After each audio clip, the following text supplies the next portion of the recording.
এই তুই জানিস না এই চিঙ্কু মাস্টার ব্যায়ামের সময় কোনো কাজ নেয় না। যা পরে আসিস। অনেক বড় মাস্টার।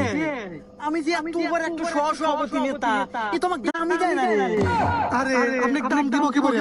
আপনি যে 5 তারিখের পর থেকে নেতা।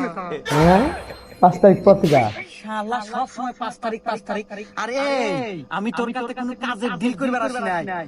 শুনলাম তুই নাকি খুব বড় মাস্তান হয়ে গেছিস। এই এলাকার প্রত্যেকটি পায়খানা টয়লেট নাকি তোর অনুমতি হয়। কে রে? তাহলে আমি কে দো? আমি যে 5 তারিখের পর থেকে এত বড় খবর পাই না টয়লেট। যাই হোক আমার রক্তের রাজনীতি এই হিসাবে আমার দল থেকে সভাপতি দিছে। আর তুই কে রে? এত বড় সবার 5 ফোন থেকে তুই পায়খানা টয়লেট দিব? এই তুই তো অনেক কোনো বাপ হইছিস। তুই কি ভাবছু আমি তো সমস্যা জানি না। এই তুই তো 5 তারিখে পরে নেতা রে। আর এসব নেতা কথা কো সময় আমার নাই। এ বাবু হ্যাঁ ওস্তাদ তুই কথা কও। এই নেতা আমার ওস্তাদের পাওয়ার